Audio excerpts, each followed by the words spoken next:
Olá pessoal, espero que estejam todos bem. Hoje nós daremos continuidade à disciplina de Fundamentos de Cálculo no Processo com a aula 20. E nesta aula eu abordarei a determinação de propriedades da água, tanto utilizando correlações para o cálculo da pressão de vapor, quanto utilizando a própria tabela de vapor para determinar propriedades da água, que serão muito importantes mais adiante na realização dos balanços de energia que veremos em sistemas nos quais a água está presente. Bem, na aula anterior, nós vimos então que, de acordo com o diagrama de fases, nós podemos identificar regiões, onde a variação de temperatura ocorre em uma única fase e o ponto, através das curvas que separam as fases nesse diagrama, onde ocorre uma determinada mudança de fase. E que em uma determinada alteração de estado físico, seja ele do estado líquido para o estado vapor, sólido, líquido, existe uma variação de entalpia associada nesse processo relacionada a uma mudança de fase que ocorre a uma temperatura constante para uma substância pura.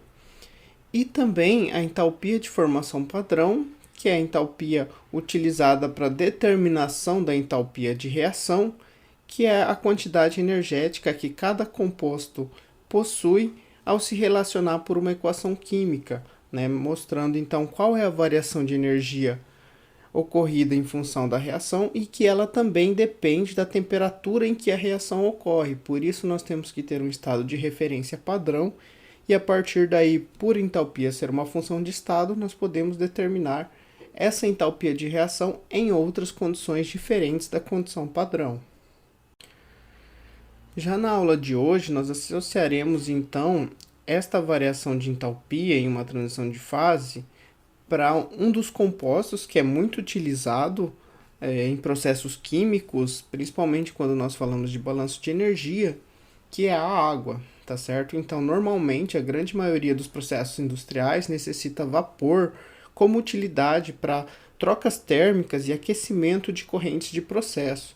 E por conta disso, a água está ali presente, ela é produzida normalmente nas caldeiras, nos equipamentos da indústria capazes de fazer a geração de vapor e saber o quanto de combustível utilizar ou qual a quantidade de energia que um determinado vapor possui para fazer uma troca térmica em um processo, depende justamente da variação de entalpia da água que ela atinge após ser transformada em vapor. Bem, alguns conceitos relacionados a isso, como pressão de vapor e como determinar essas propriedades utilizando um instrumento muito recorrido pelos engenheiros, que é a tabela de vapor, nós podemos então predizer algumas propriedades que são úteis no balanço de energia. E hoje em específico, apesar dos conceitos se estenderem a outros compostos também, nós veremos como utilizar algumas ferramentas para determinação dessas propriedades para a água. Bem, o primeiro conceito importante e necessário aqui para a gente lidar com a determinação das propriedades da água é o conceito de pressão de vapor. Bem, a pressão de vapor para um determinado composto, não só para a água, mas de maneira geral, é a pressão exercida por um vapor quando ele está em equilíbrio termodinâmico com o líquido que lhe deu origem, tá certo? Ou seja, é a pressão que esse vapor está exercendo sobre a fase líquida, tá certo? E nessa condição de equilíbrio termodinâmico, a quantidade de líquido que evapora é igual à quantidade que se está condensando.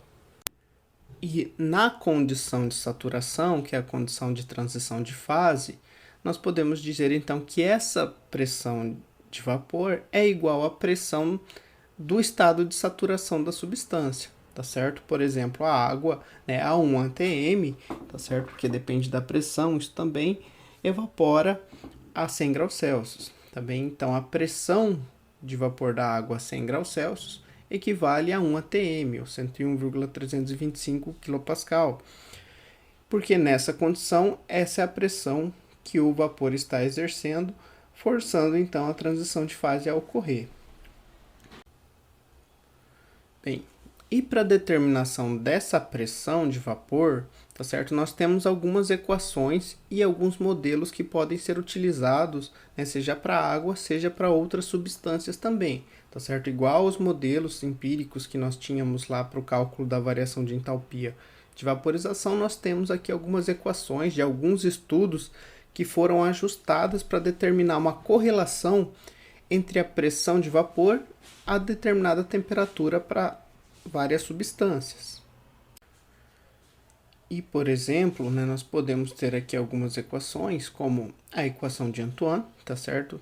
Um físico francês, certo? Louis Charles Antoine, que a partir de um estudo mostrou então que a pressão de vapor de uma determinada substância está correlacionada à sua temperatura por meio de alguns coeficientes, algumas constantes, no caso aqui chamados de parâmetros de Antoine, que são tabelados para cada uma das substâncias, tá certo?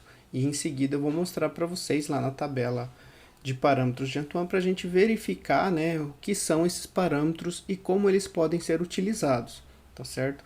Porque qual é a importância, né, disso aqui? A gente prevê a pressão de vapor em condições que não a temperatura que a gente está acostumado, né, a temperatura, a pressão atmosférica. Também, por exemplo, a 1 atm é a temperatura, então, no qual a água vaporiza, para a qual, né, nós temos a pressão de vapor, equivale a 100 graus Celsius. Porém, em outras condições de pressão, por exemplo, regiões mais altas, onde a pressão ela é diferente, né, ela é menor do que a pressão ao nível do mar, então nós temos a água vaporizando a uma temperatura menor, porque justamente a temperatura está correlacionada com a pressão de vapor. E aí nós podemos então prever as condições, seja para água ou para outras substâncias, né, predizer com esse modelo qual condição de temperatura determinada substância vaporiza ou para qual pressão eu quero vaporizar, em que temperatura eu queria que trabalhar para fazer essa vaporização ocorrer, tá certo? Então eu posso correlacionar pensando tanto em termos de utilizar para o cálculo da pressão quanto para o cálculo da temperatura. Bem, temos aqui então um arquivo, né, que traz os parâmetros da equação de Antoine para várias substâncias, tá certo? Eu deixei esse arquivo à disposição de vocês no Moodle e vocês podem utilizar daqui para frente para os balanços quando a gente quiser determinar qual é a temperatura ou qual é a pressão em que um determinado composto evapora, né, faz a transição líquido-vapor a partir de seus parâmetros, tá bem? Então nós temos aqui a equação e ela deve ser utilizada considerando pressão em milímetros de mercúrio e temperatura em Kelvin. E nós temos também um limite, né, de temperatura, um intervalo com valores mínimos e máximos para cada substância, para que esse modelo pode ser aplicado, ele pode ser utilizado. Tá bem? Por exemplo, aqui nós temos, né, vários compostos, né, água, oxigênio, né, alguns outros gases e outras substâncias orgânicas, onde nós podemos utilizar aqui os parâmetros A, B e C, né, anti-A, anti-B e anti-C, substituir na nossa equação para correlacionar a pressão de vapor com a temperatura, tá bem? Ou, né, no caso da saturação, a pressão de transição de fase da fase líquida para a fase vapor. Logo à frente nós veremos um exemplo, né, de como recorrer a utilizar esses valores para trabalhar essa equação, também logo adiante. E além da equação de Antoine, nós temos também a equação de Wagner, que é uma outra equação que também é utilizado para correlacionar a pressão de vapor com a temperatura, porém, né, ela é determinada, ela é feita, né, para trabalhar com os parâmetros de temperatura e pressão em condições reduzidas, tá certo? O que seriam essas condições reduzidas? Essas condições reduzidas são a razão entre a condição real e a condição do ponto crítico das substâncias. Também, por exemplo, o TR, que nós chamamos de temperatura reduzida, é a razão entre a temperatura e a temperatura crítica da substância. E a pressão de vapor reduzida é a razão entre a pressão de vapor real e a pressão crítica da substância, que são as condições para o ponto crítico, né, que nós discutimos na aula anterior e que nós podemos obter em uma tabela de propriedades de substâncias puras. Isso serve, digamos assim, né, para fazer uma normalização entre o estado de referência, né, que seria o estado crítico para cada substância, e permite então ajustar um modelo de uma forma diferente, como está colocado aqui, com constantes A, B, C e D, que também são parâmetros para cada substância, que são tabelados e podem ser utilizados aqui para correlação, para a gente descobrir, por exemplo, né, em qual pressão a água evaporaria a 50 graus, ou a 150 graus, né, que pressão eu teria que estar para que a água só evaporasse a partir de 150 graus, tá certo? Então são as correlações que a gente pode utilizar, mas não só para água, para outras substâncias também. E eu vou mostrar agora a tabela com essas constantes da equação de Wagner e a gente vai fazer um exemplo mais à frente utilizando os parâmetros dessa equação também. Bem, vejam aqui então que nós temos, né, também uma planilha, né, uma tabela aqui com os parâmetros para a equação de Wagner, coloquei também lá no Moodle para vocês trabalharem, que traz para várias substâncias, hidrogênio, água, nitrogênio, oxigênio, metanol, etano, né, vários compostos, todos os parâmetros A, B, C e D da equação de Wagner. E para facilitar, ele já traz aqui a pressão crítica e a temperatura crítica dos compostos, tá certo? Lembrando que a gente vai trabalhar aqui com as condições reduzidas e no final a gente tem que fazer a conversão para a condição real que a gente está trabalhando novamente. Então a gente não precisa ir lá na tabela de propriedades de substâncias puras para pegar esses parâmetros de ponto, do ponto crítico, né, para a pressão crítica e temperatura crítica dos compostos. E justamente por a condição crítica, né, se é a condição extrema, máxima, que a gente está normalizando para cada composto, digamos assim, nós só temos aqui uma temperatura mínima a partir da qual a correlação é válida. Tá bem? E daí é possível utilizar essa equação para fazer uma predição da pressão de vapor ou a partir da pressão da temperatura de vaporização de uma determinada substância. Bem, para a gente testar um pouquinho essas equações, né, e para ver a utilidade delas, vamos fazer primeiro o exemplo, né, um exemplo aqui para o cálculo, né, da pressão de vapor, utilizando essas correlações que eu acabei de apresentar para vocês.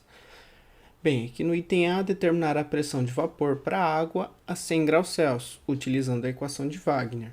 E no item B, determinar a temperatura em que a água vaporiza em 1 atm, utilizando a equação de Antoine. Bem, então vejam aqui que são condições, né, simples, que a gente está acostumado e que a gente sabe a resposta, digamos assim, mas que a gente vai verificar realmente se essas equações, esses modelos, nos levam ao que a gente espera, tá certo? Por exemplo, a pressão de vapor a 100 graus Celsius, a gente sabe que tem que ser 1 atm. E a temperatura de vaporização a 1 atm tem que ser 100 graus Celsius, tá bem? Então vamos lá utilizar essa equação para ver essa validade das equações. Bom, então vamos aqui no item A primeiro. Para a utilização da equação de Wagner, temos então que ir lá e verificar pressão crítica e temperatura crítica, que estão dadas lá na tabela, né, dos parâmetros da equação de Wagner. E vamos calcular a temperatura reduzida. Também lembra que a gente tem que trabalhar em Kelvin, então se a gente quer saber a pressão de vapor a uma temperatura de 100 graus Celsius, a gente tem que converter os 100 graus Celsius para Kelvin, né, e calcular a temperatura reduzida, que é a razão entre a temperatura de interesse, que a gente está avaliando a equação, e a temperatura crítica para a substância, no caso para a água, que é tabelado e que a gente já tem aqui à disposição. Então temos uma temperatura reduzida no valor de 0,5766. E em seguida, né, obter os parâmetros A, B, C e D, já que nós estamos falando aqui da equação de Wagner, né, todos tabelados, né, para a água, que a gente tem que utilizar aqui para o cálculo, então, da pressão de vapor. Lembrando que será uma pressão de vapor reduzida e no final nós temos que fazer a conversão para a pressão de vapor a partir da pressão crítica para saber na forma não reduzida, né, na forma de trabalho de condições que a gente deseja obter essa pressão de vapor. Então, de onde nós utilizamos, né, e obtivemos esses parâmetros, né? Então, aqui eu vim na tabela para a equação de Wagner, tá certo? Eu encontrei aqui a água, o composto de interesse, e peguei os parâmetros A, B, C e D que eu levei lá para a apresentação. E aqui a pressão crítica e aqui a temperatura crítica da água, vejam que é utilizado ali, então, para o cálculo da temperatura reduzida e no final para a conversão da pressão reduzida de vapor. E também que essa equação é válida a partir de 275 Kelvin, né? Então aqui nós estamos trabalhando uma condição acima disso, então é uma condição válida para a equação. Então podemos utilizá-la lá substituindo os valores para determinar a pressão de vapor reduzida e depois a pressão de vapor em 100 graus Celsius.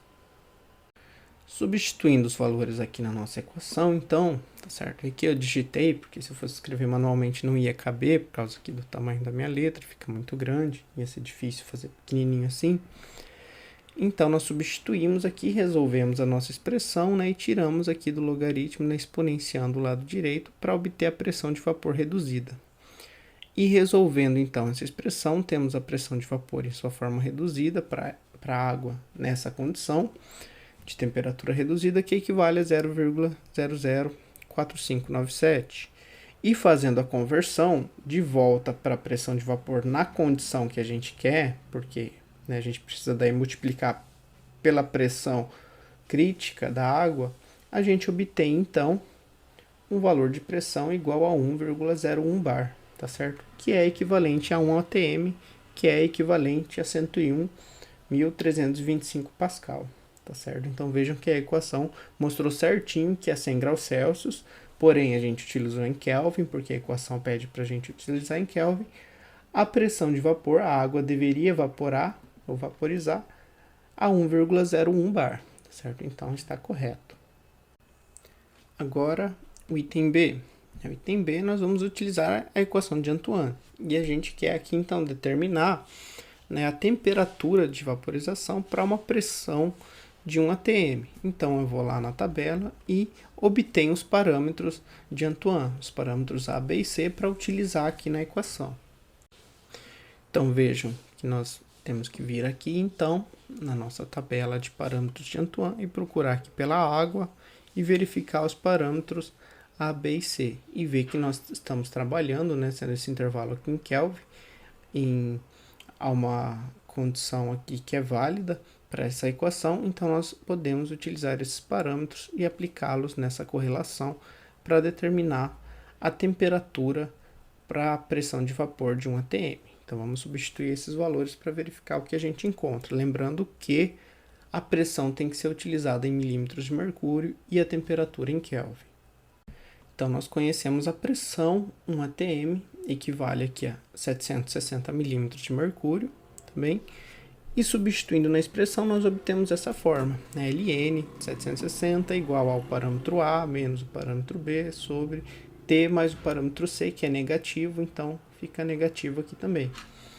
E resolvendo essa expressão para T, tá certo? Simplesmente, né, fazendo aqui as modificações e os ajustes matemáticos, né, exponenciando aqui tirando o Ln, na verdade que a gente não vai precisar exponenciar, porque a gente está querendo a temperatura, a gente obtém uma temperatura de vaporização de 373,15 Kelvin, que equivale a 100 graus Celsius. Então, em 1 atm, vejam que a equação de Antoine, né, mostrou justamente que a temperatura em que a água tem que vaporizar, tá certo? Que a pressão de vapor tem que ocorrer, né, no equilíbrio da fase líquida com a fase vapor, nessa temperatura de 100 graus Celsius. Então, a equação fez a predição correta também para o contrário, com uma outra correlação. Então vejam que a gente pode utilizar tanto a equação de Wagner quanto a equação de Antoine. O que muda, né? O que muda é que a gente trabalha em condições reduzidas e a gente não precisa se preocupar quanto ao intervalo máximo da temperatura, né? Porém, para a equação de Antoine, nós temos o intervalo de temperatura, mas nós podemos ter intervalos diferentes. Então, uma equação ela pode ser válida para um intervalo para uma substância e não ser para outra, ou né, vice-versa também. Então, a gente só tem que avaliar se para a equação que a gente vai utilizar o limite de temperatura é válido. Se for válido, a gente pode utilizar, né, qualquer uma das duas. Porém, pode ser que em alguns casos apenas uma seja válida na condição que a gente tem interesse em determinar a pressão de vapor. Bem, por conta disso, né, de a gente conseguir determinar a pressão de vapor em várias condições de temperatura, né, se a gente for utilizar essa correlação a todo instante para determinar depois outras propriedades para nossa substância, isso acaba sendo um pouco trabalhoso e se algum uma substância recorrente muito utilizada, a gente precisa daí utilizar algum outro instrumento que já esteja mais preparado para fazer esse cálculo, essa predição. E no caso para a água, nós temos a tabela de vapor, tá bem? Que ela trabalha justamente com a condição de saturação ou condições acima da saturação também, e que permite avaliar as propriedades da água correlacionando a pressão e a temperatura no ponto de transição de fase líquido-vapor. Então, a tabela de vapor saturado é uma ferramenta indispensável para todos os engenheiros que estiverem avaliando sistemas com vapor, tá certo? Geração de vapor, caldeiras, né, sistemas de condensação de vapor, sistemas onde a gente tem a transição de fase líquido-vapor para água, tá bem? Que a grande maioria das indústrias acaba tendo por utilizar água e vapor como utilidades quentes e frias para aquecer e resfriar correntes de processo. Bem, e ela é tipicamente utilizada então para determinar a temperatura do vapor saturado a partir da pressão ou de vapor ou vice-versa, ou a partir de uma pressão a gente determinar a temperatura do vapor saturado, da condição de saturação, que é a condição de transição de fase. Então, né, ela permite fazer justamente isso que a equação de Antoine e a equação de Wagner fizeram, porém ela já tem os valores tabelados para a gente verificar e encontrar um ou ao outro, ou quando necessário fazer uma interpolação para obter esses valores, tá certo? Isso facilita também, mas além de correlacionar a temperatura e pressão de saturação, a tabela também inclui outras propriedades para a água que são necessárias no balanço de energia. A entalpia específica, tá certo? E seja a entalpia do líquido ou do vapor na condição de saturação, né, como eu vou mostrar mais adiante, né, em seguida a hora que eu mostrar aqui a tabela, como também a entalpia de vaporização. Também a energia interna específica e também o volume específico da água na condição de saturação. Então vejam que são todos parâmetros, né, que a gente já verificou que vão ser úteis no balanço de energia. Então a gente tem que saber recorrer à tabela de vapor para obter essas propriedades quando o nosso balanço de energia é executado em um sistema onde nós temos água entrando e saindo e variando temperatura, variando condições dentro desse sistema. Certo. Aqui temos uma tabela de vapor, então, que vai trazer para a gente, né, de forma, né, tabelada, esses parâmetros que eu acabei de comentar, tá certo? E que são propriedades termodinâmicas da água, tá bem?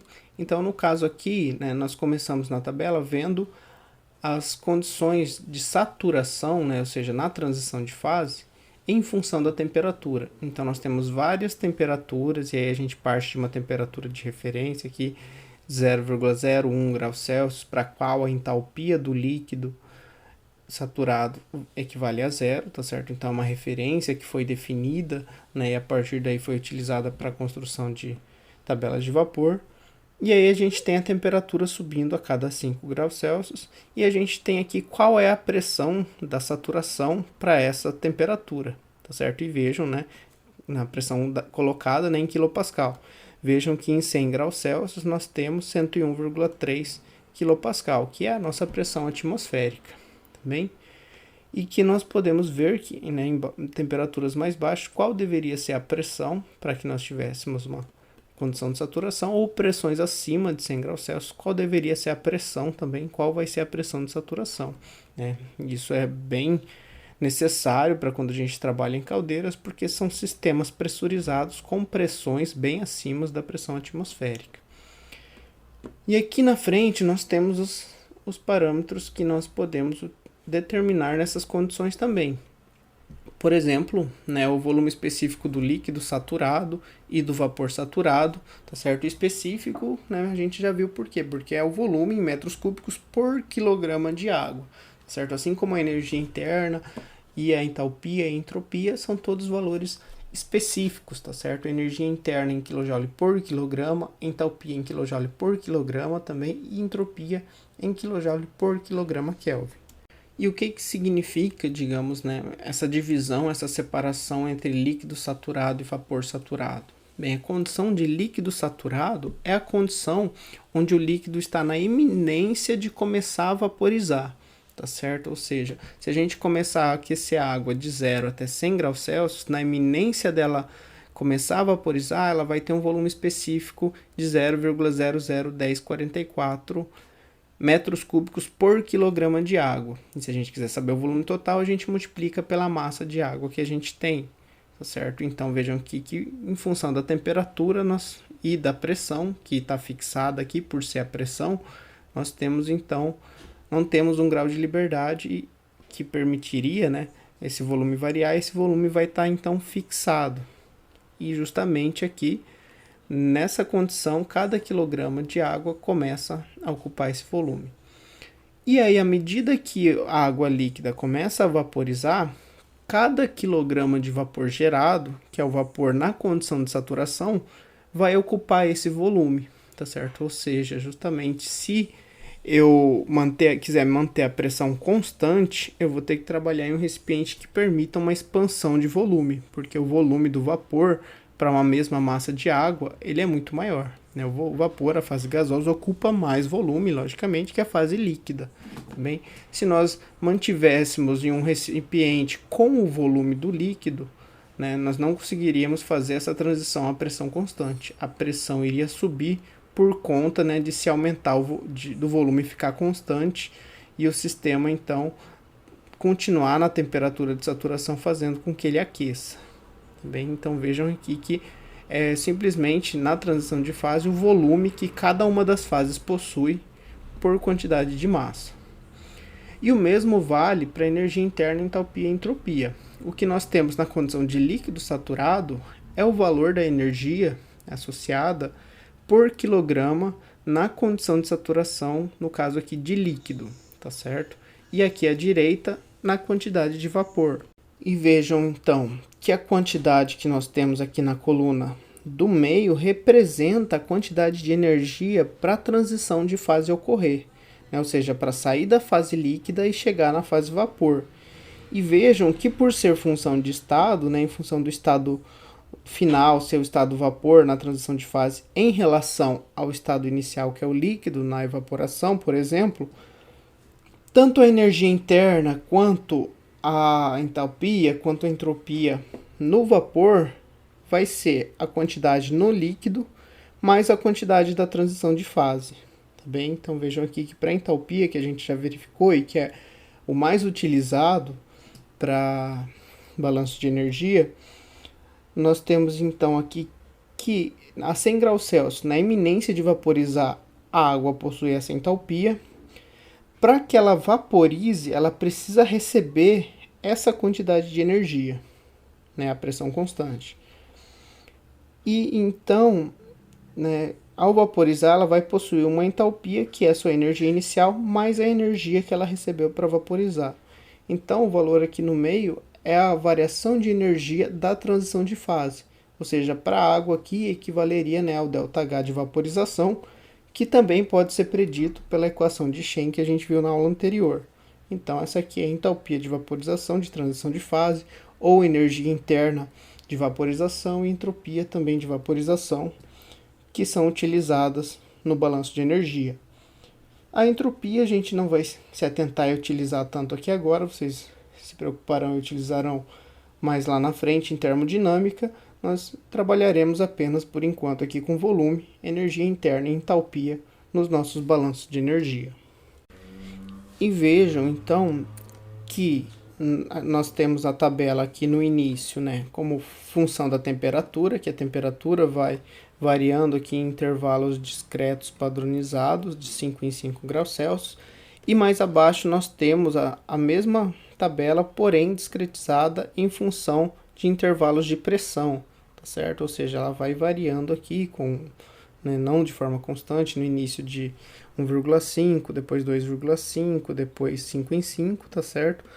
E então colocando a temperatura associada e as propriedades em função da pressão, tá certo? Então nós temos como utilizar tanto uma quanto outra, depende de quem é o nosso valor de referência. Mas vejam que, independente de um ou de outro, em certos casos nós podemos, né, necessitar de interpolar os valores da tabela para determinar as propriedades na condição que a gente quer. Por exemplo, se eu quero as propriedades em 117 graus Celsius, né, eu não tenho aqui na tabela, eu tenho de 115 e 120. Então, a gente precisa interpolar para obter os parâmetros nessa condição que a gente não tem discretizada aqui. E por serem intervalos de valores muito pequenos, uma interpolação linear acaba sendo válida. Tá certo? Se a gente avaliar no intervalo longo, a gente vai ver que o comportamento da variação dessas propriedades não é linear.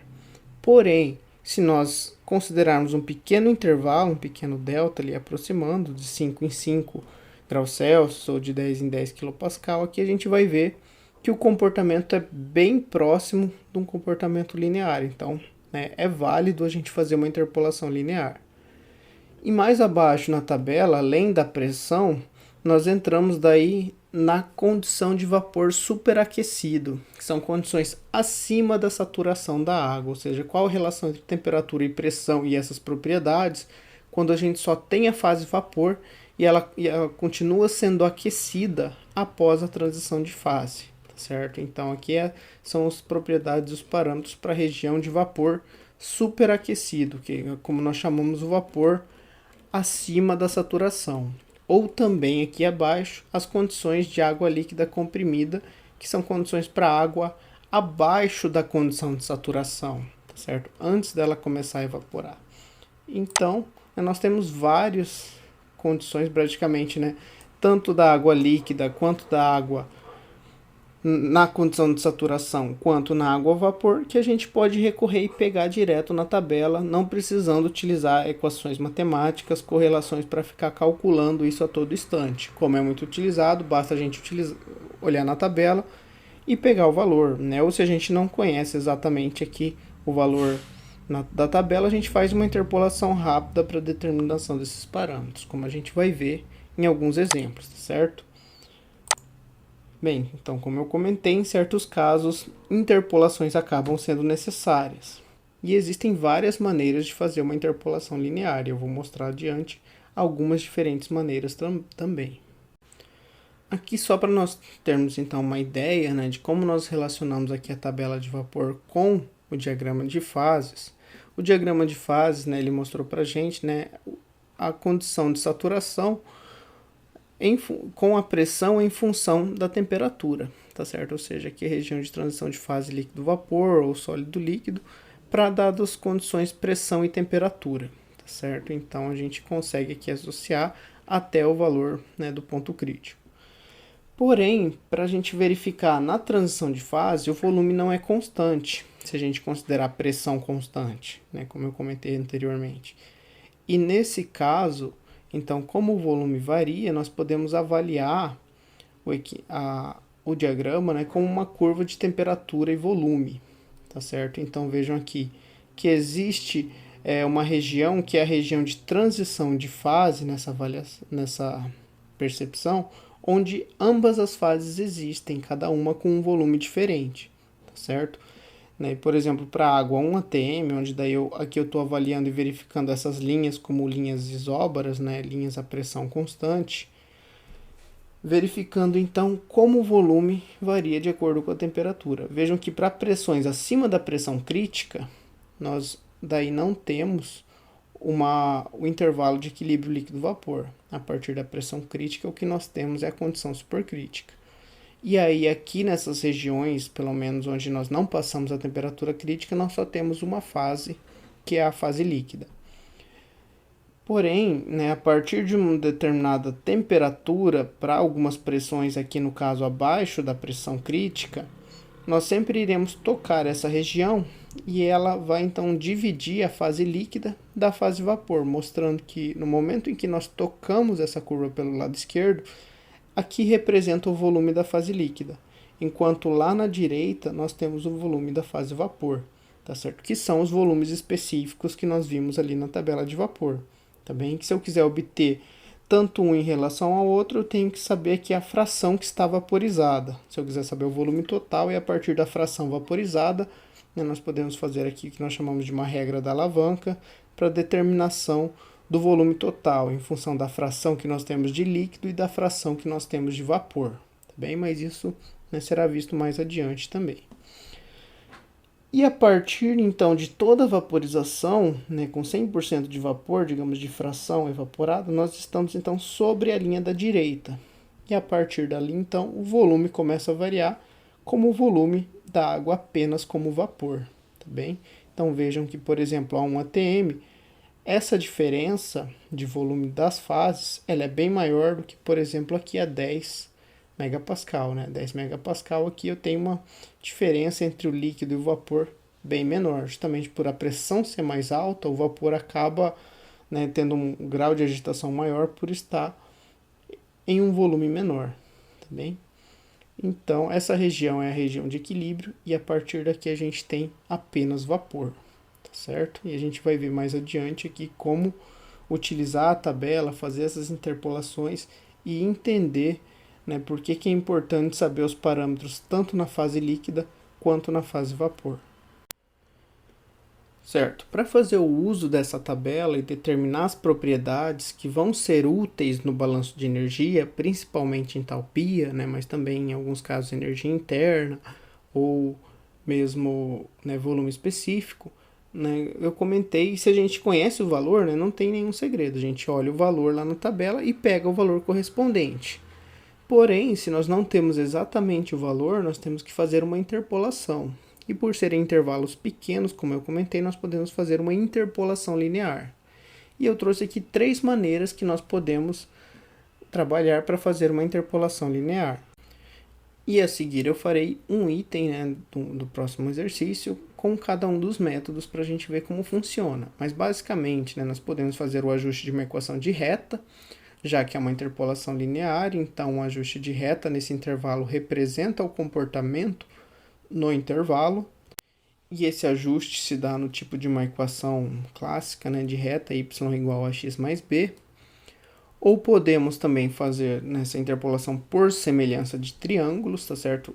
Encontrando os nossos pontos, né, de maneira gráfica e traçando aqui os triângulos nos extremos, que são as condições que a gente conhece, um triângulo aqui com um extremo de referência em relação ao ponto que a gente quer determinar, tá certo? E aí, por conta dos teoremas de semelhança de triângulos e as razões entre os catetos e a hipotenusa de respectivos lados desses triângulos terem que ser, né, constantes, nós podemos fazer a interpolação por aqui, ou uma regra de 3 composta, tá certo? Que usa como referência os intervalos de cada da avaliação, né, de referência ao redor do ponto que a gente quer os valores em relação ao intervalo no meio do ponto que a gente está interpolando, para determinar também a pressão ou a temperatura ou a outra propriedade, como a gente vai ver que é possível, resolvendo essa regra de 3, né, multiplicando aqui cruzado, substituindo o valor de Tx para achar Px ou substituindo Px para achar Tx. Isso se eu estou correlacionando temperatura e pressão. Se eu estiver relacionando temperatura e entalpia ou pressão e entalpia, o processo é o mesmo. Bem, então veremos um exemplo aqui, tá, para aplicar e praticar alguns desses métodos para obter essas propriedades por interpolação da tabela de vapor. No item A, determine a entalpia de vaporização da água a temperatura de 72 graus Celsius. Item B, determine a entalpia de vaporização da água na pressão de saturação de 500 kPa. E item C, determine a variação de energia interna de vaporização da água a temperatura de 203 graus Celsius. Então, né, são todos pontos, né, que normalmente aqui nós não teríamos diretamente os valores da tabela e nós realizaríamos uma interpolação para obter o que o problema pede. Bem, vamos lá então. Bem, no item A, eu vou fazer então pelo ajuste de equação linear. Certo, nós queremos a entalpia de vaporização a 72 graus Celsius. Porém, se a gente for lá na tabela de vapor, eu vou mostrar em seguida para vocês, nós só temos a entalpia de vaporização a 70 graus Celsius ou 75 graus Celsius. Não temos a 72, que é o que nós queremos obter. Mas nós vamos lá e vamos obter os valores, né, da região ao redor de 72 mais próxima, tá certo? Que seriam 70 e 75, e obter esses parâmetros para fazer o nosso ajuste. Por exemplo, né, vim aqui, ó, na tabela de vapor em função da temperatura e olhei então em 70 e 75. eu tenho a entalpia de vaporização a 70 e tenho aqui o valor, e tenho a 75 o valor também. Então eu vou interpolar nesses intervalos, né, de entalpia e de temperatura para obter a entalpia na temperatura de 72 graus Celsius. Certo, e como que eu faço esse ajuste de reta, né? Digamos assim, se a gente quer obter uma equação, uma função de reta para poder aplicar a temperatura de 72 e obter a entalpia. Nós vamos então representar os nossos pontos, tá? Num gráfico, né? De forma gráfica, por exemplo, aqui para vocês entenderem. E vamos então ajustar uma reta entre esses dois pontos, de maneira que, se é uma interpolação linear, qualquer valor no intervalo entre temperatura ou entre entalpia deve estar nessa reta. Então, a partir da equação que a gente obtém ajustando esses dois pontos, a gente vai substituir a temperatura para achar a entalpia, ou poderíamos substituir um valor de entalpia para achar uma temperatura. Bem, isso então, sendo um ajuste de reta, né, do tipo y igual a x mais b, se eu representei aqui no meu eixo y entalpia e no eixo x temperatura, eu vou escrever então a expressão do tipo H igual a T mais B. E substituindo os valores dos pontos que eu conheço, que são os pontos ao redor do intervalo para 72, que seriam 70 e 75, eu vou substituir os valores de entalpia. E assim eu consigo montar um sistema com duas equações de duas variáveis. Né? E a partir daqui, né, simples, vocês já sabem, resolvemos, encontramos os parâmetros A e B e temos a expressão da equação da reta que faz a nossa interpolação linear nesse intervalo. E a partir daqui, então, substituímos a temperatura para a qual a gente quer, que é 72 graus Celsius, e obtemos, então, a entalpia de vaporização nessa temperatura. E vejam que para a gente verificar, por exemplo, aqui os nossos cálculos, nós podemos perceber que ele tem que estar entre a entalpia 1 e a entalpia 2, tá certo? E realmente está. Então, portanto, aqui, né, isso é um indício de que a gente fez corretamente a interpolação. E como a nossa entalpia decresce com a temperatura, né, nosso A, o nosso coeficiente angular, tem que ser negativo, mostrando que é uma reta decrescente para o cálculo da entalpia. Tá certo? Então, são apenas algumas observações que a gente tem que se atentar na hora da interpolação. Certo. Agora veremos como realizar a interpolação utilizando, por exemplo, a técnica de semelhança de triângulos. Novamente, aqui na tabela de pressão de vapor, nós vamos lá e obter os valores na região ao redor do ponto que nós desejamos. Nós desejamos a entalpia de vaporização na pressão de 500 kPa, tá certo? Então, ao redor, se eu olhar na tabela em função da temperatura, eu não tenho 500 kPa, eu tenho 475,9 e 543,1 e esses valores de entalpia, tá certo? Vamos lá na tabela para verificar isso. Bem, vindo aqui então, vejam que se eu olhar que a pressão vai aumentando aqui junto com a temperatura, chega um instante, né, onde a 500 kPa de pressão, saturação, a água deveria evaporar entre 150 e 155 graus Celsius. E eu quero a entalpia de vaporização, que é novamente aqui o valor nessa coluna, né, a energia que eu tenho que fornecer por quilograma de água para passar a água da fase líquida para a fase vapor em 500 kPa. E eu não tenho aqui esse valor exatamente. Então, eu vou interpolar entre, né, o 475,9 e 543,1, que eu comentei, e esses valores de entalpia que eu levei lá para a apresentação. Então, a gente vai utilizar na nossa correlação para interpolação. Bem, voltando aqui, então, né, esses são os valores, os parâmetros que a gente tem.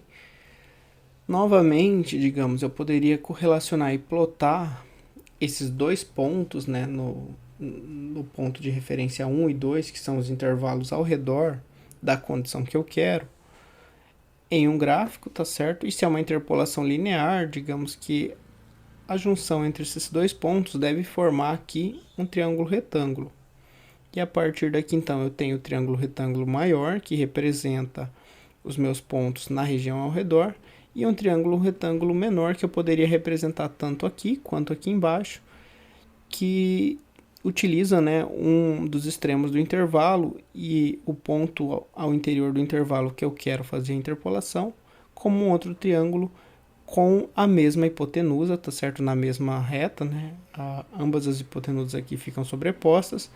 E se eu faço aqui, eu tenho o cateto, né, à esquerda, e se eu faço aqui, eu tenho o cateto abaixo, como também sobreposto no triângulo maior.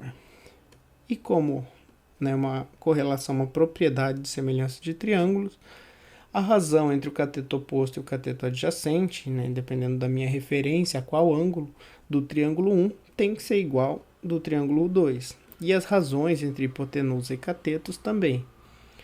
Então, se eu faço isso aqui para os triângulos que eu desenhei aqui ao lado, eu terei então, por exemplo, se eu considerar meu cateto oposto aqui, o cateto da esquerda, eu vou ter então que a razão H1 menos H2, que representa a distância, né, o tamanho do cateto oposto, sobre o cateto adjacente, que seja P2 menos P1, que é essa minha distância aqui, tem que ser igual a H1 menos H no ponto que a gente quer, que seria o cateto oposto do triângulo menor, sobre o cateto adjacente do triângulo menor, que seria então a pressão que a gente quer em relação à pressão do intervalo inferior. E a partir daqui, se a pressão vale 500 kPa, eu substituo aqui nessa minha expressão, nessa minha correlação de razões dos triângulos, substituo P1, P2, H1 e H2 e encontro a entalpia de vaporização. Bem, resolvendo aqui, então, a gente vai obter uma entalpia de vaporização de 2.108,63 kJ por quilograma. E vejam que é um valor que está no intervalo ao redor do qual a gente avaliou, indicando então uma certa coerência no resultado da nossa interpolação. Um detalhe para essa pressão de 500 kPa é que nós poderíamos ter avaliado a entalpia de vaporização na tabela utilizando a tabela como função da pressão, porque aqui nós teríamos, né, o valor certinho, exato, 500 kPa. Se a gente avaliar aqui, ó, a entalpia de vaporização a 500 kPa vale então 2.108,47. Basicamente o valor que a gente encontrou, né? Só questão de arredondamento aqui nas casas decimais, por conta do comportamento não ser perfeitamente linear, mas é linear o suficiente para mostrar que é uma ótima aproximação fazer a interpolação dessa maneira entre o intervalo, tá bem? Ou ainda, né, nós podemos fazer uma regra de 3 composta, tá certo? Então, para o item C, ali onde eu quero a energia interna de vaporização a 203 graus Celsius, eu olho lá na tabela o valor ao redor, 200 graus Celsius, 205 graus Celsius, e pego a entalpia a energia interna, né, específica de vaporização de cada um deles. Vamos lá na tabela para a gente verificar isso. Certo. Então, aqui na tabela, eu tenho a temperatura de 200 e de 205, quero 203. E o parâmetro que eu quero é a energia interna de vaporização e não a entalpia. Então, eu vou pegar aqui a coluna da energia interna de vaporização e vou interpolar nesse intervalo que eu levei lá para a apresentação para a gente fazer os cálculos. Certo, voltando aqui então, vejam que para a gente fazer uma regra de 3 composta, a gente vai, digamos assim, que especificar os intervalos que a gente conhece, T2, T1, e energia interna 2 e energia interna 1, que são os valores ao redor, né, do 203, que a gente quer obter a energia interna, e vou, digamos assim, que indicar que os meus valores estão nesse intervalo. Então, né, se eu falar que se eu quero fazer uma interpolação linear, é a mesma coisa, né, que eu afirmar que as diferenças entre os pontos para ambos os intervalos ocorre de forma proporcional. E se ocorre de forma proporcional, né, uma regra de 3 em relação a esses dois intervalos, me indica que a diferença entre T2 e T1 e o 2 e o 1, que é o comprimento dos dois intervalos que eu conheço, tem que ser proporcional à diferença entre o intervalo de T até T1 e de U até U1, que são os valores na condição que eu quero determinar e realizar a interpolação. Então vejam aqui que eu estou fazendo isso de maneira aqui composta para os intervalos, né? Estou compondo as diferenças e indicando que isso ocorre essa proporção, né, é válida. E ao fazer isso, né, do ponto de vista de uma regra de 3, eu posso multiplicar aqui cruzado e obter uma expressão que multiplica as diferenças dessa forma aqui. E substituindo então o valor da temperatura que eu quero, né, para obter a energia interna nessa temperatura e os valores que eu conheço de T1, T2, U1 e U2 que nós temos ali em cima, nós resolvemos daí essa expressão para a energia interna. E obtemos então a energia interna da interpolação aqui no valor de 1732,56 kJ por quilograma. Ou seja, cada quilograma de água que evapora, né, que vaporiza nessa temperatura, né, tem uma variação sofre uma variação de energia interna de 1732,56 kJ. Bem, então vejam sim que existem várias formas de interpolar, e a partir daqui, né, daqui em diante, nos balanços de energia, quando nós precisarmos determinar essas propriedades, né, ou recorrer à tabela de vapor, vocês podem escolher a opção que vocês acharem mais fácil, tá certo? Então, independente se for por regra de três compostas, semelhança de triângulos ou ajuste da equação da reta, né, desde que vocês indiquem e façam os cálculos, né, vocês podem fazer qualquer uma, recorrer a qualquer um desses meios, tá certo? Dessas técnicas para fazer a interpolação linear e ter os valores nas condições que nós estaremos realizando o balanço de energia. E para a gente encerrar aqui agora, então, o terceiro exemplo, mostrando como calcular a variação de entalpia da água, utilizando alguns conceitos que a gente viu nas aulas anteriores e também aqui o uso da tabela de vapor, tá bem? Bom, determine a quantidade energética necessária a ser fornecida para vaporizar totalmente 1 kg de água, inicialmente a 25 graus Celsius até 100 graus Celsius, em um processo a pressão constante, sendo essa pressão de 1 atm, né, ou seja, 101,325 kPa. Neste problema, né, digamos assim, a gente já estaria se deparando aí com um balanço de energia para um determinado caso específico, como nós veremos mais adiante. Mas é um caso que cai, né, na expressão, na equação que vocês já conhecem, que nós vimos, né, que é a primeira lei da termodinâmica. Então, para esse tipo de sistema, a variação de energia interna é igual à quantidade de calor mais o trabalho. Nós queremos saber a variação, né, a quantidade de energia, né, trocada por calor fornecida para esse sistema para água, sem considerar nenhum tipo de trabalho, tá certo? Então aqui a gente vai considerar que a variação da energia interna da água está ocorrendo por fornecimento de calor a partir de sua condição inicial de 25 graus Celsius até a sua vaporização a 100 graus Celsius. Então, simplificando o balanço de energia, o calor, que é o que a gente quer saber, é igual a ΔU. E ΔU, né, a variação de energia interna, pode ser expressa em termos da variação de entalpia, como nós já vimos, tá certo? E porque para a variação de entalpia nós temos condições de determinar as propriedades e as variações de maneira mais simples. E no nosso caso, se nós verificarmos, né, pela equação de Antoine, nós veríamos que no nosso intervalo de 25 a 100 a 1 atm, a vaporização se dá justamente a 100 graus Celsius. Se nós queremos a energia para vaporizar totalmente a água a 100 graus Celsius.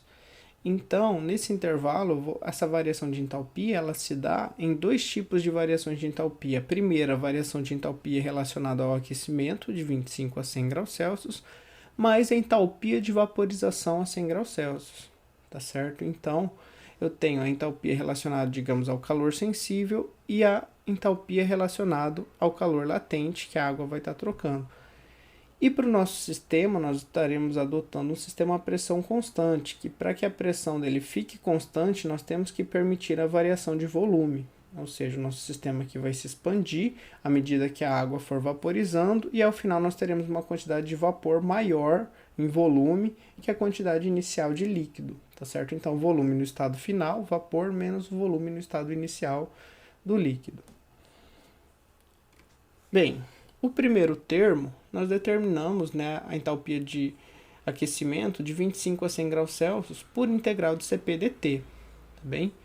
E se nós olharmos lá na tabela de Cp, né, nós temos o Cp calculado a partir da temperatura em Kelvin, tá certo? Portanto, né, por isso que eu realizei aqui a conversão para poder aplicar nessa expressão, tem que ficar atento a isso. Utilizei os parâmetros A, B, C e D para a água na fase líquida, então lá da tabela de Cp, e aqui então a gente obtém a quantidade de energia em joules por mol, que seria a unidade do Cp, que é o equivalente a kJ por kmol. Já que eu quero por quilograma, tá certo? Então eu vou fazer a conversão aqui da base molar, né, da entalpia específica molar para entalpia específica mássica, então dividindo pela massa molar da água, tá certo? 18,02 kg por quilomol. E vou obter então a entalpia específica mássica, que seria a quantidade de energia, né, necessária para aumentar a temperatura da água de 25 a 100 graus Celsius por quilograma. Como a gente quer 1 quilograma só, então tanto faz se eu deixar em unidade específica ou se eu multiplicar aqui ao final por 1 quilograma, só por deixar em quilojoules, tá certo? Então eu vou deixar em quantidade específica. E para parte da vaporização, eu posso obter diretamente na tabela de vapor a entalpia de vaporização a 100 graus Celsius, tá? Na tabela de vapor em função da temperatura. Então eu já tenho a energia necessária para passar a água aqui totalmente do estado líquido em 100 graus Celsius para sua fase totalmente vapor, tá bem? E equivale aqui a 2.257,03 kJ por quilograma. Bem, como a gente é 1 quilograma, essa é a energia que a gente precisa. E temos o volume específico, né, que também seria o volume do nosso 1 quilograma, a 100 graus Celsius na fase líquida e na fase vapor. Na fase vapor seria o volume final, após a vaporização. E na fase líquida, né, seria o volume da água a 100 graus Celsius. Porém, o nosso estado de referência, nosso estado inicial, é o 25 graus Celsius. Mas para líquidos, né, vocês vão ver isso de maneira um pouco mais explicada na termodinâmica, mas para líquidos, o volume praticamente não varia com a temperatura, se nós não temos, para fase líquida, se nós não temos variação de fase. Tá certo? Então, o volume é praticamente constante. O volume a 25 graus Celsius ele é muito próximo do volume a 100 graus Celsius, principalmente para água que não tem nenhum comportamento anômalo nesse intervalo. Então, eu posso utilizar o volume da água líquida a 100 graus Celsius, aproximando ele para o volume da água líquida a 25 graus Celsius, que são os volumes específicos que nós conseguimos obter lá na tabela de vapor, tá certo? Vou lá mostrar para vocês. Vejam aqui na tabela de vapor, em função da temperatura, a 100 graus Celsius, a entalpia de vaporização, que eu preciso então para saber a quantidade de energia para vaporizar cada quilograma de água nessa temperatura, que é então que nós vamos utilizar. Poderia ter utilizado a equação de Shen, por exemplo, para predizer esse valor a partir da temperatura crítica e pressão crítica da água, porém, né, como a tabela é baseada aqui em dados experimentais, empíricos, faz mais sentido a gente trabalhar e utilizar a tabela. E aqui também, né, a 100 graus Celsius eu tenho, daqui eu obtive o volume específico do líquido ao atingir 100 graus Celsius e o volume do vapor a 100 graus Celsius após ele ser totalmente, então, vaporizado esse 1 kg, tá certo? Então, aqui são os parâmetros, os valores que nós pegamos dessas propriedades lá para o balanço de energia. Bem, retornando aqui, basta agora a gente substituir os termos que a gente determinou na nossa expressão geral para determinar o calor.